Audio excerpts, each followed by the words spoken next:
What do we got, good buddy? What do we got? Well, I mean, first of all, you are coming at us hard with a great lid, unbelievable background. I've not seen that background before. Is this like a new Yeah. area?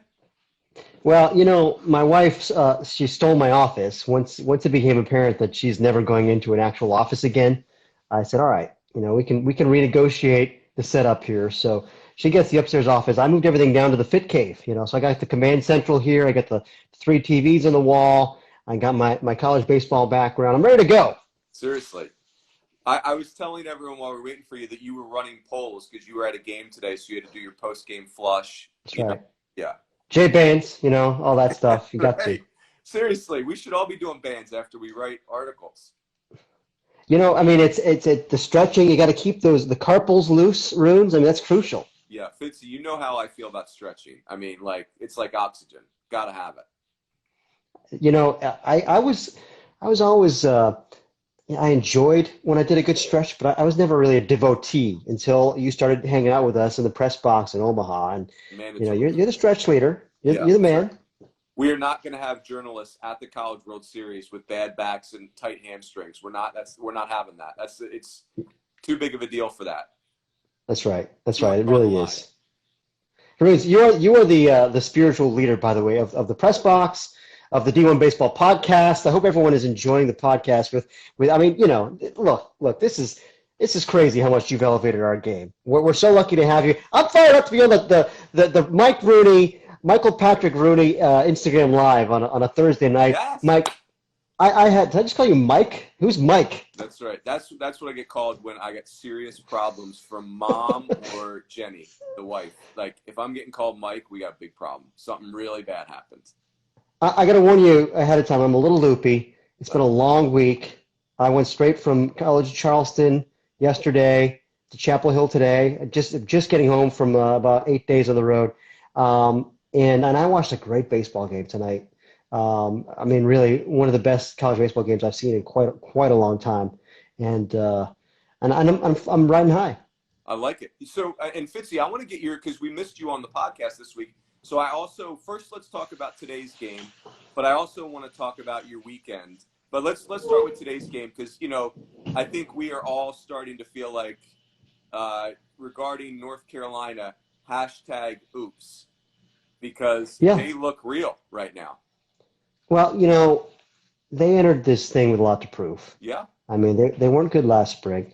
We knew they had upside, but it's like, okay, what version of Austin Love are we going to get? Because there was no bigger Austin Love fan in 2019 than this guy right here. I mean, I loved Austin Love. I mean, because he was a real weapon of the bullpen that year. You see, I mean, I saw that really good changeup off, and the slider was underrated. He had the fastball. I mean, he was really good. And then he just wasn't the same guy last spring, and I just didn't know what to expect. I will say two things from tonight. Austin Love being a real dude now, that hugely changes my outlook on that team. And Justice Thompson being a real dude. Like, they've never had, in as long as I've been running that program for 20 years now, they've never had an athlete like this. I mean, maybe Brian Goodwin, but I think this guy is certainly more electric than even Brian Goodwin was in his brief UNC stint. I mean, it's just like 6'4", 200. He ran a 3.68 up the line on a bunt from the right side tonight. He hit a laser home run to left field at 109 miles an hour. Wow. He saved the game in the ninth inning with a ridiculous catch going back, like straight back on a ball over his head and leaping at the wall to rob Zach Geloff. He made another catch in the warning track where he's sliding. And I mean, and he had a great battle with Andrew Abbott, who, by the way, is really good.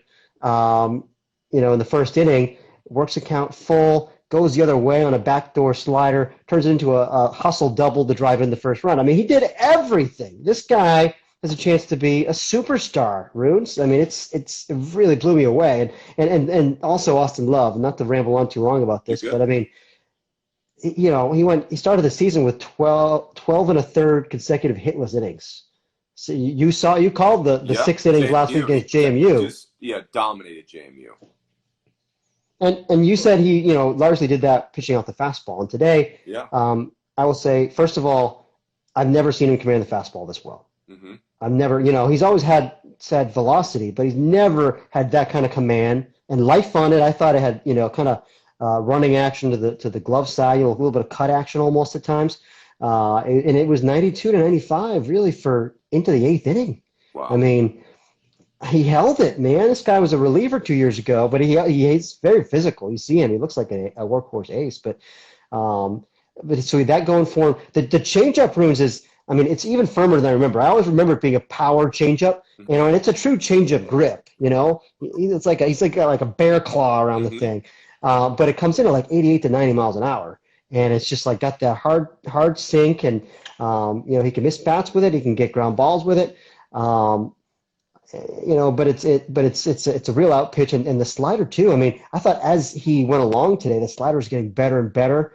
I saw one that was like 85 miles an hour with like a 2,600 spin rate, and it was just nasty. So it's a true three-pitch guy with command and lots of experience. And Coach Brownlee, I see you there with your Adam Greenberg question. Adam Greenberg, a big leaguer also who played center field for the Tar Heels. Heck of a good player, could really run, but I mean he wasn't 6'4" and tooled up like this dude, man. I'm just telling you. I love you, Adam Greenberg, if you're watching, but you weren't tooled up like Justice Thompson. Right. Hey, Fitzy, so first of all, Justice Thompson, before our game with JMU, we asked Scott Forbes, hey, like, was he a D1 kickback to junior college?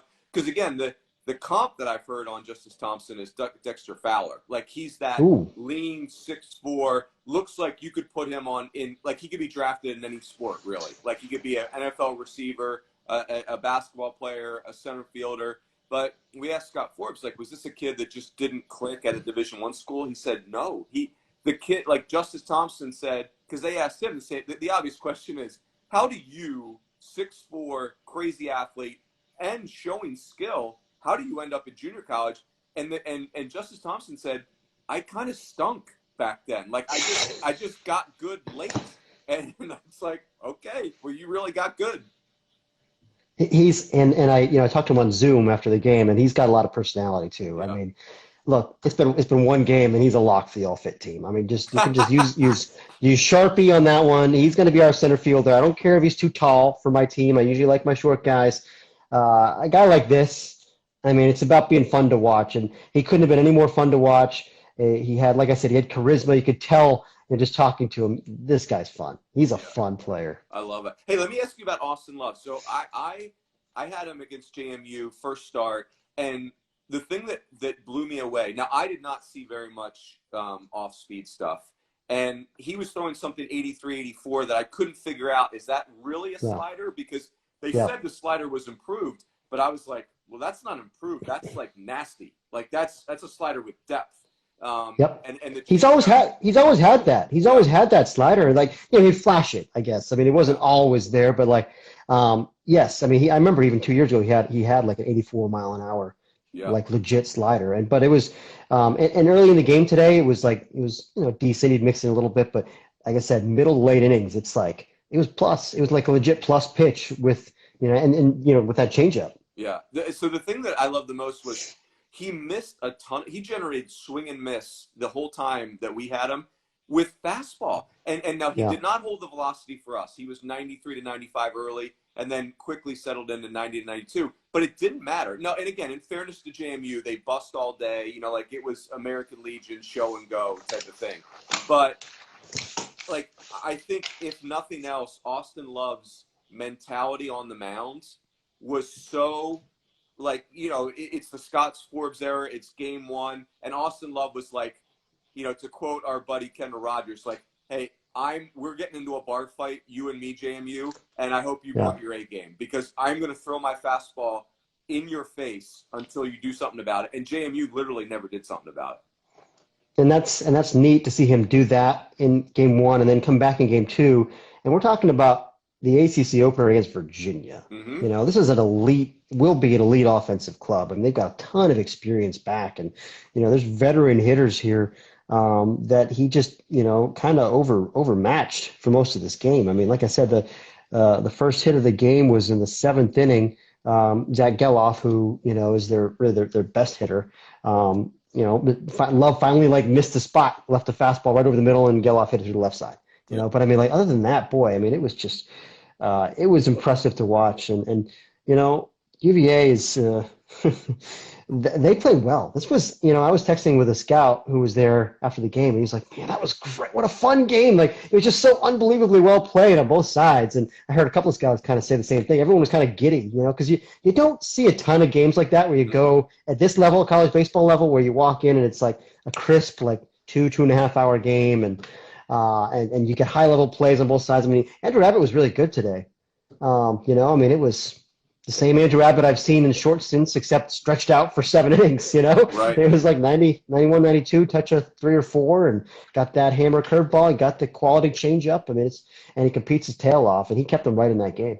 That's awesome. I had Virginia on Tuesday against VMI, and I've never had a live Geloff game. I mean, I've seen him in Surprise when he was a true, or not. We saw him in Scottsdale when he was a true freshman. And, it stood out that Virginia's hitting this kid at the top of the order as a true freshman. But, man, like the other day, he's a different dude in the box. Like, he's massive and he's athletic. Yep. And he did struggle at third base in the Tuesday game. But, man, offensively, that's very impressive. And the defense is the one thing I think that you question with him. He has to get better defensively. But, you mentioned the athleticism. I had him 4.20 flat from the right side on a ground ball today, and I asked another scout the exact same thing. I mean, for a big guy, he does run better than you think. I mean, that's a plus run time from the right side. Yep. Hey, did Virginia get to Austin Love's fastball, or by the time they started to catch up, he already had moved on to sequencing? I mean, they really didn't catch up until, I guess, the 7th, 8th inning. He was down just a tick. Like the 8th inning was 91, 92. But, and then they hit him a little bit. I mean, he gave up 3 hits in the game. One of them was weak contact on a slider, where the shift was on. So, the Geloff one was 92-mile-an-hour fastball in the 7th. And then Brandon Rivoli hit kind of like an opposite field, I mean, high fly ball that dropped at the corner, I mean, like, he really didn't get squared up at all day. How about, so Andrew Abbott, like, he's another guy, like, we were like, okay, we love the mentality, but reliever to starter. But it's interesting, like both these guys, Fitzy, they're not just going reliever to starter. They're going reliever to Friday night in the ACC in the deepest year in the history of the league. But what'd you think of Abbott on the front end? Yeah, he was great. I mean, like I said, I've always really liked him. Even when he was a freshman and the command hadn't fully developed yet, I could tell that he was going to be a guy. Because it's left-handed and he really competes, and the fastball, it's not like a premium spin rate, but it's just it jumps a little bit. He got that high arm slot, and it kind of got that riding life a little. And I was really curious to see how he would hold it. That's the one thing I wanted to see from him today, because I know who that guy is. I thought he should have been a top 3-round pick last year. I was shocked that he's back in school. Shocked. I thought that was a no-brainer because it's a plus curveball. I think it's one of the best break balls in the country.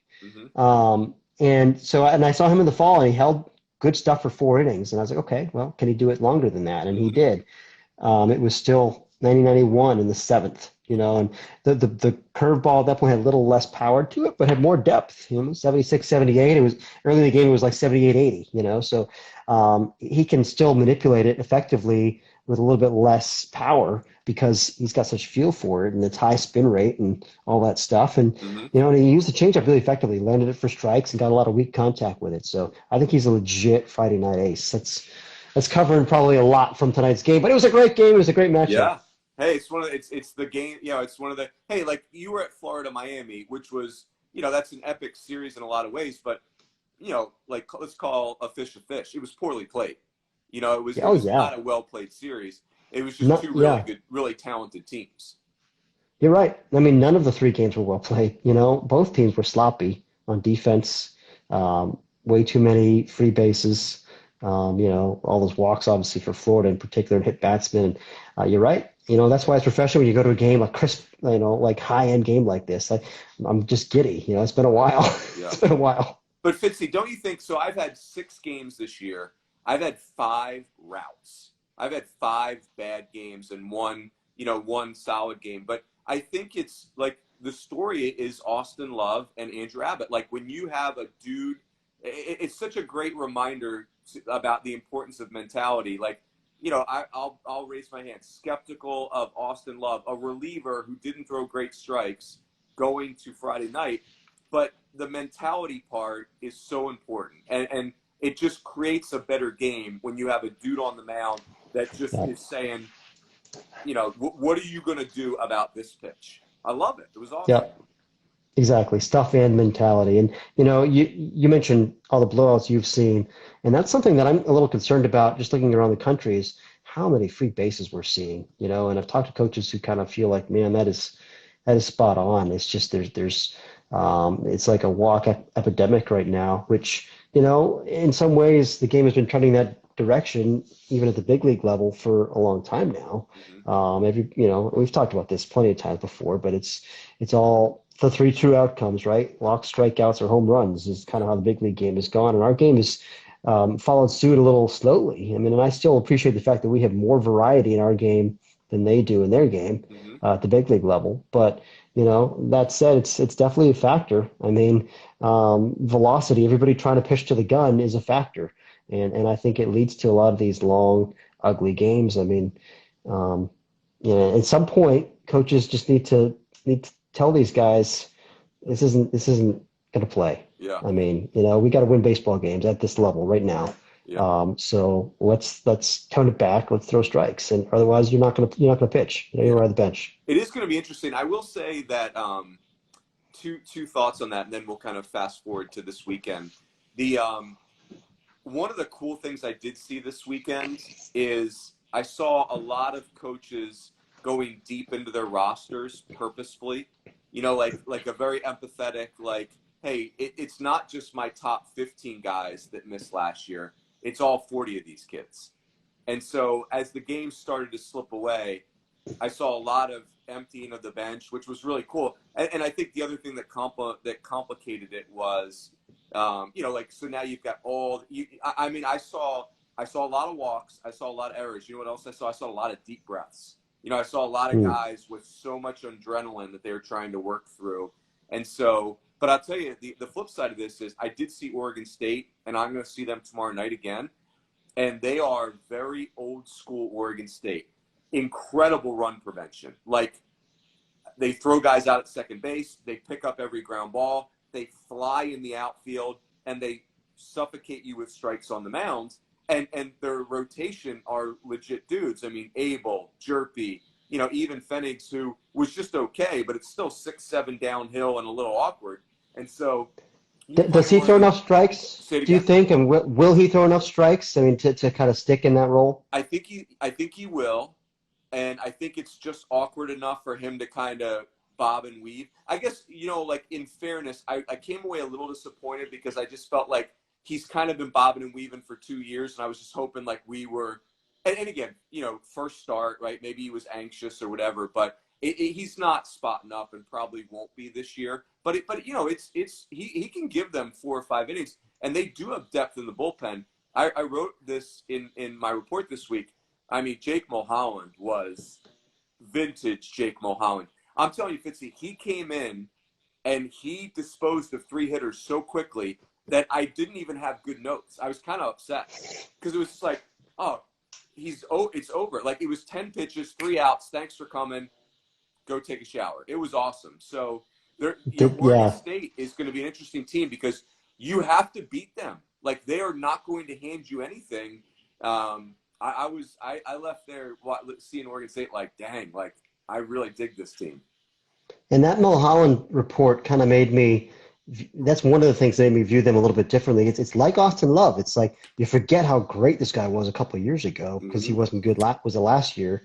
And now that he's back, it's like, all right, this guy has been an All-American before, right? Yep. I mean, you got him back at in your bullpen with tons of experience, Omaha experience.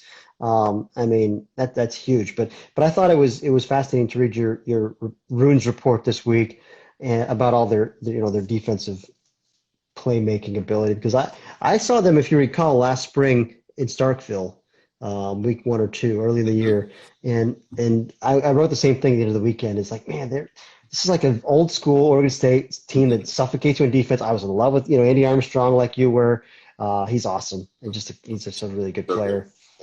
But then they went out and like right as soon as I wrote that, I wrote this whole piece about how great their defense was. Like, because it was striking to me because that was what kind of helped build their program, right? Yeah. I mean, Canham and Barney, up the middle strength, Tyler Graham, all these guys out there could really defend. And then like right after that piece, they went out there and just kicked the ball all over the place. I mean, they made a ton of errors the last week of the season or 2 weeks of the season. So I didn't know what to think of them heading into this year. Yeah. So I'm glad to hear you saw them like I saw them. Fitzy, I'm going to go Top Gun on you. Oregon State, what I've seen so far, they are the Val Kilmer Iceman of this whole thing, where they are just going to do their deal flawlessly and wait for you to kick it around or cough it up. And that's exactly what happened this weekend. Now, again, the game they lost was Jordan Wicks just isn't going to hand them anything. But everybody else, they just kind of flew their plane straight. And as soon as you made a mistake, boom. They're so old and experienced. So anyway, yeah, I was. Don't buzz the tower against those guys, is what you're trying to say. That's right. Everyone else was trying to be Maverick, and they just went Iceman. I like it. All right, Fitzy, the pride of Worcester County. Yeah, you nailed it this time. It took you a little coaching, but we got you there. Yeah. And my boy, hey, by the way, I don't know if you saw it. He did give up a run, but my boy, Cole Quintanilla, was pretty good. He's pretty good this weekend. He got out. He might be that might be the worst draft pick ever in our C War game, but still. Well, maybe not. Maybe he pulls a Jake Mulholland or an Austin Love, and he's like back to what he used to be a couple years ago. Yeah, that's right. That's what I need. So, okay, before we get into this week's game, Spitzy, I need your favorite Hall & Oates song. I mean, You Make My Dreams is hard to beat. If you walk into the ballpark, I know it's cliche, but you walk in the ballpark and the sun is shining and that song is blaring. I mean, I challenge you not to move your body a little bit. You go ahead and sit still while You Make My Dreams is playing on a sunny day at the ballpark. I dare you. Oh, that's awesome. Hey, and by the way, anybody that's watching or listening, I guess you have to be watching if you're doing IG Live. If anybody's got a gimmick where, like, each week I've got my phone on, like, a box leaned up against something, it's just super ghetto. Like, if anybody's got, like, a device or a tip, like, somebody's got to have something, right, where you can – do you have one of those things, Fitzy, or are you propped up on something too? I'm just propped up on my monitor for my computer. Yeah. So I need somebody tweet at us with some thoughts on there.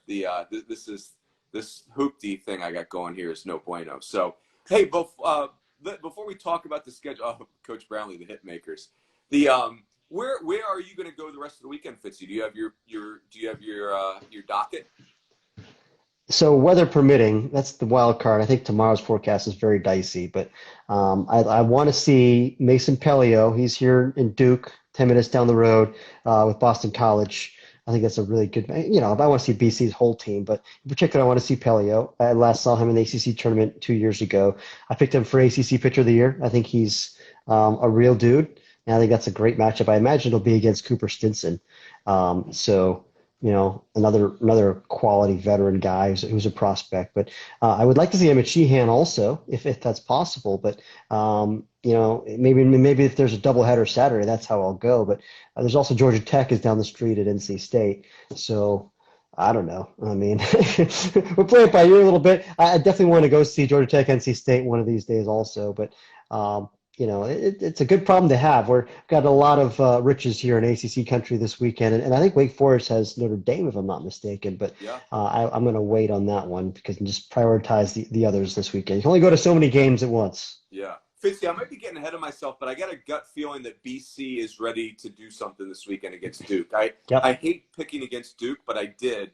I really just what BC. I know Charleston Southern is kind of rebuilding, but BC went down there and just mauled them. That really was impressive to me.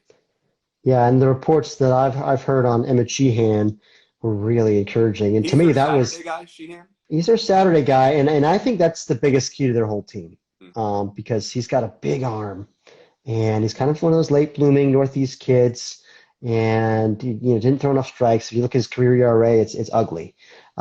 but they needed him to be the guy behind Mm-hmm. Pelio. And from what I heard this weekend, it was good, which I just think if you've got those two guys and he can continue to build confidence now, that makes them very difficult to beat. They do have arms in their bullpen too. I think they're a fascinating club. I can't wait to see them this weekend. Yeah, that's And awesome. their offense, their position play group is very, very good. And you could say that about a lot of teams in the ACC. I mean, if you're handing out, we had the one podcast in the preseason with all the 70 grades. You could probably give 65 or 70 to, NC State, Boston College, Georgia Tech position player groups now. Maybe even Duke, Wake Forest, Miami. I mean, Florida State, they had some 6s and 7s. I mean, there's there's a lot of position player talent in the ACC this year. And if the pitching, that's what I want to see is how good is the front line pitching in that league, because the SEC has, it seems like, all the best arms this year. And so we just, but Austin Love and Andrew Abbott establishing themselves as Friday guys, now we're starting to change the dynamics a little bit. We're starting to see those guys emerge at the top of those ACC rotations. Yeah, I think that's one of the, as far as ACC storylines, of our 30 All-American hitters preseason, 14 of them are ACC kids, which is really loud. And I think the SEC had 6. I mean, it's really a loud differential. But the flip side of that is I think we had one ACC pitcher on our preseason. It was Stephen Schock. And it was Stephen Schock. Yeah. Bullpen guy for Virginia, low slot UMBC transfer. Yeah. And that's your only ACC preseason All-American pitcher, which we may wind up looking silly because there's some pretty talented arms in that league, but they had to do it. I mean, even as good as Mason Pelio is, he's got to do it at a high level. He hadn't done it yet. Yeah, Stephen Schock, by the way, the more you learn about him, I'm telling America, the more you learn about Stephen Schock, including the pronunciation of his last name, the more you will like crazy hair, rocker hair, low slot, played at UMBC, multi-inning reliever, everything. But anyway, one of the cool things in the preseason was, hey, who the heck's going to be ACC Pitcher of the Year? You could name 15 candidates, but it was hard to name a favorite. And so, but now this dude's stepping forward super fast, which is cool. And I feel like in our preseason balloting that we got from the coaches, I think every team picked somebody different. I mean, I think there were 10 different guys who got votes or some crazy thing. It was nuts. It was wide open. But I feel good about my Pelio pick, although I'll let you know this weekend how good I feel. That's right. Amen. Hey, let's go back and forth on series or weekends that you're thinking of, Fitzy. You go first. What's a series? Could be Power 5, non-Power 5, doesn't matter. We'll go back and forth 5 each series that you pique your interest. Well, I do think we have to talk about Clemson, South Carolina. Yeah. Even though I know it's not they're both in the top 10 or whatever, like in the old days, but they both got off to good starts. I mean, I think Clemson, they're kind of like North Carolina, where it felt like they were lying in the weeds a little bit. Seems like a lot of people were a little down on both of those teams. I mean, if you talk to scouts in the preseason, everyone I talked to was like, I don't know, man, Clemson, North Carolina, I don't know, maybe down a little bit this year. Right. I don't know, and I kind of had bought that a little bit myself, and it's too early. It's too early to say one way or the other. But they both got off to good starts, and look, I mean, they're young. They both have a lot of unproven guys, but I mean, in Clemson's case, Caden Grice made a difference already with the bat. He didn't have a great start off the mound. But, Ty Olenchuk was pretty good. I think he was 4 2/3 shutout or something. Mm-hmm. I like both those guys a lot in the fall. I mean, those are really talented kids. And, I think they started Blake Wright, the freshman, right away in the leadoff spot, if I'm not mistaken. Yeah. Kier Meredith did not play. I don't know if he's hurt or if he has really struggled with injuries in his career. Yeah. And I would love to see him stay healthy because he's a fun player to watch. I don't know what his status is right now. That's a good question. Something to check on. But, and they have plenty of position player depth. It's just a matter of, guys proving it. I mean, even some of their older guys like the Bryce Teodosios and the Sam Halls, who've really athletic guys who, boy, they tantalize you, and they have for 3+ years now. And do it. You need to do it. We need those guys to do it. And, but James Parker got off to a great start at shortstop. Jonathan French behind the plate. both had really good weekends. So, those are, I think, key guys. If those guys perform, again, that's one of those things that kind of raises my estimation of that team. So, in South Carolina, I mean, they played really well against, I think, a frisky Dayton club.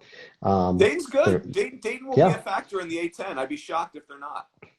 Yeah, Jason King did a great job all those years at Franklin Pierce. I know he liked his club and some of the quality arms that they've got at Dayton. South Carolina ran him out of the building. They made him look like a bad team. It was crazy.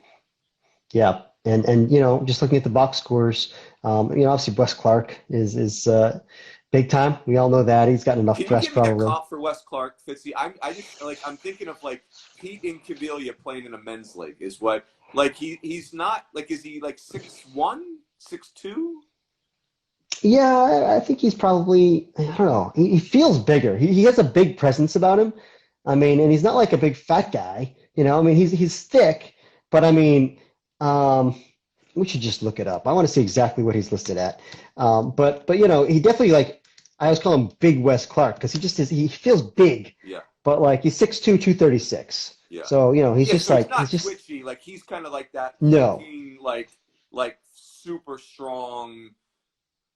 Yes, but I think there's more bat speed than if you think about some of the the South Carolina masters over the years, like the Phil Dishers and the the Kyle Martins and those kinds of guys. I think he has legit. I think he's more bat speed than those guys. It's not just like your college metal bat slider bat speed guy. I think he has real bat speed. Right. Which makes him interesting because at the next level, I mean, he does catch a little bit. But you gotta really do it to be a pro catcher. Yeah. And I don't think he's that. Excuse me. Oh, Coach Brownlee going Brandon Larson right there. I like that very much. Just that, I'm more physical than the ball kind of guy. Count me in on that, Coach Brownlee. I like it. That's interesting. I like that also. But anyway, yeah, he's good. And I think the rotation, you would give them on paper the edge with those older guys, even though they haven't pitched really through the SEC yet, Jordan and Farr. But they're junior college guys that were here last year. They performed. They have a track record now, starting to build up. So I really like that rotation for the Gamecocks. Yeah, that would be a killer series. All right, Fitzy. So there's a lot to choose from. I want to come back to the Missouri Valley Conference because there's some really cool series in that league. How about I'm going to go UCI against UCLA. UCLA will not have Zach Petway again, which I think, we talked about the impact that Austin Love and Andrew Abbott make from a mentality standpoint. I really feel like when UCLA doesn't have Petway, even though they have plenty of talent to replace him, they lose that. He's the smoking Joe Frazier of college baseball. This dude can trade punches with anybody. He's such a great competitor on the mound. And UC Irvine, I just think Ben Orloff and that staff, Danny Babona, they do a great job. They're lying in the weeds. They've got an older team. I think they're the best team in the Big West that none of us are talking about. I think UCI. I think UCI versus UCLA. UCLA needs to get well this weekend. Opponent for that diagnosis. That's a good call. That is a neat matchup. I mean, and you're right. Did I lose you? No, I still got you, but I might be frozen. Okay. You're right about UCLA kind of needing a bounce back weekend. I mean, if you start the year, and they very well could lose 2 series in a row because Irvine is a legit opponent. But that's an interesting hole to start from if you're preseason number 2. I mean, none of this matters if they're going to be really good, especially when Petway's back. And so June is what matters. So they could lose their first 2 series and they'll be fine. But I mean, you start to wonder a little bit. So that's a nice tester for them. Yeah. Go ahead, Fitzy, your second series. Runes, how about UConn and Southern Miss? Ooh, love that. I think, potentially the winner of this series you could envision being a top 25 team. UConn, I thought, played pretty well down there at Virginia. I mean, really, they played all 3 of those games were competitive. They won one of them. And I think the Sunday game was close also. But we both, I think, were very high on UConn in the preseason. You might have stolen them as your sleeper pick from me on one of these things we did. But again, it's a athletic, older position player group. I love Caleb Worster at the back end of the bullpen. Ben Kasperius. Can he be the dude for them? There's some neat pitching matchups in this series. Now, I don't know what Southern Miss's rotation will be. I know Gabe Shepard pitched briefly out of the bullpen on Sunday. Hunter Stanley was awesome. Yeah. On Friday. Is he the super tall kid, or that's Powell? That's Walker Powell. Is like the 6'7". Powell's the really tall, like kind of 6th-year senior. Yeah. Cutter, sinker, slider guy, just movement. He's awesome, but I don't think he pitched this weekend either, if I'm not mistaken. So I'm not exactly sure what the status is there. I've been on the road, haven't had a chance to really follow all the news and get caught up on some of this stuff. But you're right. That's a good series. UConn, man, they are. I love how they're testing themselves. Oh yeah, it's great. I mean, it's classic Northeast, isn't it? Like, let's go get them, boys. That's right. We've been outside in the snow, but we got a turf field, so we're ready to. We can practice when it's 20 degrees. Yeah. But Hunter Stanley, by the way, is also in that discussion for Southern Miss. He's in that closer turned front end guy now. He's another, like Lawson Love, like Abbott. And he was awesome on opening day. I think it was 13 strikeouts. Yeah. Was it over 6 innings, a one-hit ball or some crazy thing? I mean, it was good. So I know in the fall when I was down there, I didn't get to see him pitch, but Coach Berry was talking him up as like a 92, 94 guy with a real slider. So he's got stuff. That's awesome. Fitzy, so I'm going to take us back. I am going to do the Missouri Valley right now. So they have some really cool series. So Illinois State, who I think is a real dangerous team in that league, old team. And remember, like, they gave Louisville everything they wanted in that 2019 regional. I think Louisville had to come back through the losers bracket to beat them, if I'm not mistaken.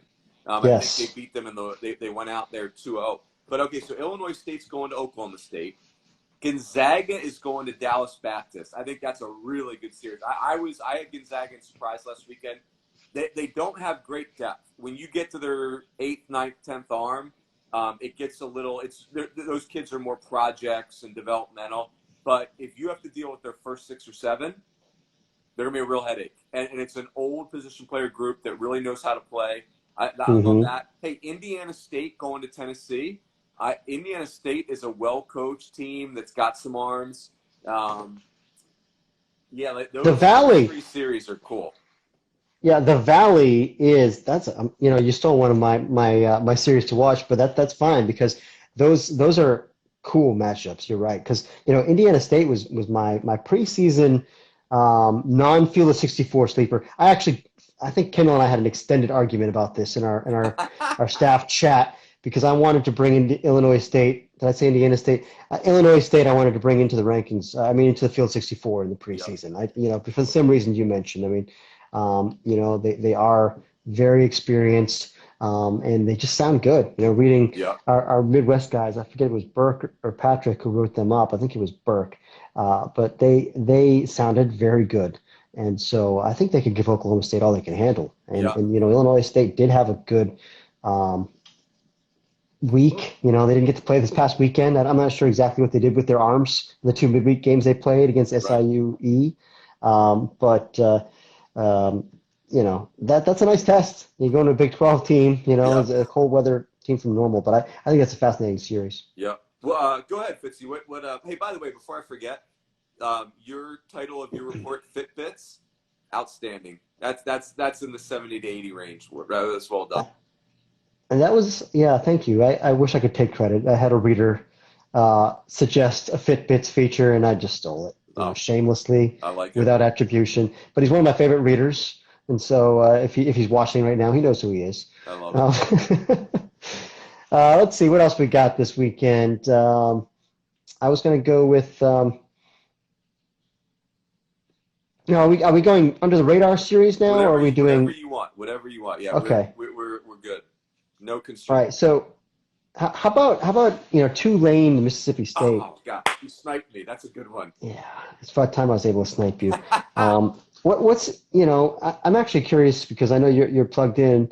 with Tulane, and I think you did their fall report. Yeah. What's your read on their club? I mean, there was a hard-fought series against the Cajuns this past weekend. Yeah. Could have gone either way. It seemed like all three of those games hung in the balance, and Tulane swung the bats pretty well. But we thought pitching was going to be their strength, and those were two higher-scoring games on Saturday, Sunday. Yeah, I think so. Tulane and UCF are similar teams in that they were off to these incredible starts last year, but Tulane had a very old position player group. I think they had 3 fifth-year seniors in their lineup. Yeah. And they lost 4 kids, and then the Hudson Haskins kid signed as a big pick. And so, that's right. Tulane lost 4 really important bats from a very good team, but they brought all those arms back. And then you're right. I see RB Coach Fornacier is in the house. He's an Arizona resident for part of the year too. So me and Coach Fornacier are going to be hanging out at some point down here in the valley. But Coach Fornacier, the assistant coach of the year back in I don't know, right. 10, 12, 14 years ago now. We're all getting old. Coach, I hope you're enjoying your retirement. That's right. That's right. I can't wait to watch a game here in Arizona with them in 75 degrees. But and UCF Fitzy they lost 4 really big arms, about half of their innings. So it was kind of like the thing I like about Tulane is Travis Jewett, who I'm very partial to. I think he's an excellent offensive coach. So I was thinking, hey, this guy can coach offense. They'll figure that part out. And so, I mean, the American just looks fascinating right now. That league looks really wide open. Oh, yeah. I think, and I don't know, like, is Mississippi State going to have Bednar and Sarantola this weekend? We don't know, right? Exactly. That'll be fascinating. Now, from what they showed this week in Arlington, maybe it doesn't matter if they have those 2 guys because they can still go out and beat you without them. I mean, they went 2-1, and it sounded like could have won all 3 games even without, and Bednar, I'm all in on Bednar. We've talked about this, but I think he's got the best combination of exciting stuff and pitchability out of that whole staff. But Sarantola's got the biggest, raw stuff. And so, I mean, boy, I can't wait to see what those guys look like over the course of the season, and whether they pitch this weekend is obviously definitely a storyline to watch. Yeah. Do you have, Fitzy, the one guy that I can't get my brain around right now is Sarantola's pitching. I like it. Is Luke Hancock. I'm looking for a comp or he reminds me of, because it sounds like this kid is just a really pure bat, but I can't picture him in my mind. I've not seen him live.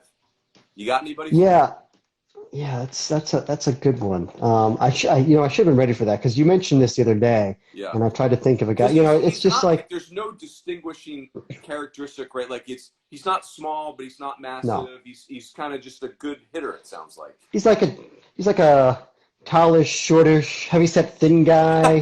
Lightish, darkish hair. I'm not a tall man. I'm not a short man. I'm not a gingerbread man. Great scene and cheers, old coach. Yeah. No, he's a left-handed hitter is what he is, and it's physically it's like city. Yeah, it's it. I mean, it's a lot of barrels, a lot of line drives. I think he can turn the ball pretty well. I think there is sneaky pop in there, and if they didn't have Tanner behind the plate, I mean, you can stick him back there, and he probably still will see plenty of time behind the plate. But like if he was your everyday catcher, you'd feel pretty good about it. I think he's solid defensively. Yeah, I like it. All right, so let me give you one. Okay. How about Fitzy? How about Samford at Florida? I think Florida is a little vulnerable right now, and I think Samford is the consummate frisky. Like if you don't play well, we're not the team you want to see right now. So am I saying Samford can go take a series from Florida? I don't know about that, but again, for a team that's trying to find their groove, Samford's probably not the team I want to see when I'm trying to find my groove. This is a neat call that you make here because you're right. I mean, hey, look, I'm not backing away from my Florida prediction. I think by the end of the season, I still think they're going to be the best, most complete team in the country. But yes, their pitching right now has some questions that they need to answer. They didn't throw enough strikes. Jack Leftwich's stuff was down. Barco didn't have command or really his best stuff either on Sunday. And so, you're catching the Gators at the right time. And, Samford, I mean, you got some star power here now. Samuel Strickland, he's been a premier strike thrower. He's left-handed. I saw him a couple of years ago, and it was like 89, 92, and I think there's been more stuff since then. with a legit slider, and he's a warrior. He's very experienced. Brooks Carlson is one of the most productive players in the country statistically last couple of years. I mean, there's power there. I think he runs better than you think, and he can certainly really hit. And Sonny DiChiaria has a big old donkey with some real presence in the middle. So those two guys can scare you a little bit. I think that this is a not. So like you said, it's not a pushover. That's a neat little upset special series right there. Yeah, not that I'm picking the upset because Florida's really good, but don't be shocked if it happens. And if it happens, I mean, you go ahead and jump off the Florida bandwagon, America, and we'll see you in Omaha. That's right. Oh, that's great. We will see you in Omaha. All right, Fitzy, how about one more from you, one more from me? So you're telling me it's my turn is what you're trying to tell me here. How about where was it? Where's my list here? We probably should talk a little bit more ACC just because it is opening weekend. Sure is. Power conference, and this league, they got some interesting matchups this weekend. How about Georgia Tech, NC State? I mean, I think I mentioned this earlier. This is one that I was Kevin. Yeah, I mean, he's a guy. I mean, and I'm very excited. I saw him a little bit in the fall, but excited to see him in game action. I mean, this is their next blue chip guy behind the plate. I'm probably not going to see Brant Herter in the opener because I'm going to try to see Pelio. But I was interested the way Tech used their staff this weekend because I thought we'd see Court Rodick get a starting role. We didn't. He came out of the bullpen. I thought we'd see Luke Bartnicki in a starting role. He came out of the bullpen. And Sam Crawford is the guy that threw 6 innings of like 2-hit ball in that series finale. And that's kind of an interesting guy, like a self-made man. I think he was a walk-on, if I'm not mistaken. And it's become like gradually year over year, it's become real stuff. I mean, it's like a legit put away breaking ball. And I think I saw him up to, 92 or 3 in the fall, and he's got a good body. And it's like, he's turned himself into a prospect. But even so, I thought he was going to be just a middle relief guy. And they threw him out there as a Sunday starter, and he went 6 innings, 2 hits. So all of a sudden, maybe he's a difference maker. I love that. So, all right. So I'm going to go back to the ACC too, Fitzy, but I'll tell you the one series that really has me. So I am all in on the Omaha Mavericks. Like I loved writing them up in the Summit League, and they're going to go play Missouri. And Missouri is really, they had a really rough weekend in Arizona. So, I think Omaha is not a good team to play when you're not feeling confident because they're old and they can really pitch. And I mean, they are good. So the ACC series that I want, let me pull up the ACC. There you are. Give me the Fighting Irish and the Deeks. It's a big series. Those are two borderline, you're not borderline, but those, like Notre Dame, I consider a borderline regional team. Wake Forest, we think is like a do damage in the postseason team. But, this is, you're going to have to play well to win this series. You're right. And, Wake Forest, did have a good weekend. I know you banged him a little bit for losing to a cold weather team, but Northeastern is one of the best teams in the Northeast. They are good. Yep. I mean, they're going to be a legitimate regional caliber club this year, and so I think taking 2 out of 3 from Northeastern was good. They had a tough luck loss on Tuesday, and I think it was Coach Brownlee in the comments said, "Watch out for the kid, is it Lowther, who pitched on Tuesday against Coastal Carolina." I heard the same thing. That it was like 6 innings and I think 1 hit, 10 strikeouts. It was like 92, 95 with the legit, wipeout breaking ball. He wasn't even on my radar in the fall. I gotta find out who this guy even is. He's a true freshman. But that name did not come out of Coach Walter's mouth in the fall. So that was an interesting development for me. But but they lost that game in extra innings to Coastal, so they ended at 2-2. And last year, if you recall, they scuffled to like a 9-8 start, and I think they would have turned it on, but it would behoove them not to kind of scuffle out of the gate again. I think they need to start hot. And Notre Dame was the opposite last year. They started really hot, but they didn't get to play yet this week. Right? They had the COVID thing. Yeah. Tough opener at Wake Forest. Right? Right. Yeah. Your ACC opener is also your season opener. Yeah, How Ryan about that? Cusick is the first dude you're seeing throwing 100-mile-an-hour bullets at you. Yeah, it's going to be. Good luck. Yeah. Hey, Fitzy, before I let you go, this was a blast. Well done. Outstanding by you. What hat is that? That is outstanding. That lid on your head. I think that's just the Carolinas Golf Association right there. Well done. I like that.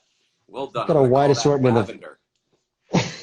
It's blue. It's just the lighting. Oh, okay. But I wish I had a lavender hat. I don't have that kind of swag. Yes. I should get a lavender bucket hat. I'll rock that for next time. These D1 bucket hats, Fitzy, they are very close to making an appearance publicly. They are not. We have not been released to the public yet. These are private entities only. The D1 bucket hats, but soon they will go public. Is there a reason I haven't gotten mine yet? It's. Are you trying to send me a message? Yeah, it's a lot of palace intrigue. It's really, it's. Bottom line is we have to get an online store activated so that we have hats to sell, but we're not there yet. We're like an old school family pizzeria at D1 Baseball, Fitzy. Like it's just it's we keep it in the family kind of thing. We do, and we all wear a lot of hats. Coach Bruce says send one to Reno. I see you, Coach Bruce. Coach Bruce, love it. Cal State Omaha here also. All the long-time readers here. I love it. So, Fitzy, that's it. That we in 2 minutes they will kick us off. But well done. Have an awesome weekend in ACC country, and we will be. I can't wait to get the updates over the chats. Yeah, Runes, you're really good at this. I feel like every time we have these discussions, we just get carried away because you're just a fun guy to talk baseball with. But I feel like I wasn't that sharp today. A little bit tired. Fitzy, I disagree. Your exuberance in the first part of the call really, like, you were our Austin Love. You just literally dictated the game early. We couldn't lose from there. We couldn't lose. So you're good. Well, pleasure as always, my friend. Yes, sir. All right, man. Have a great weekend. You too. See you, everybody.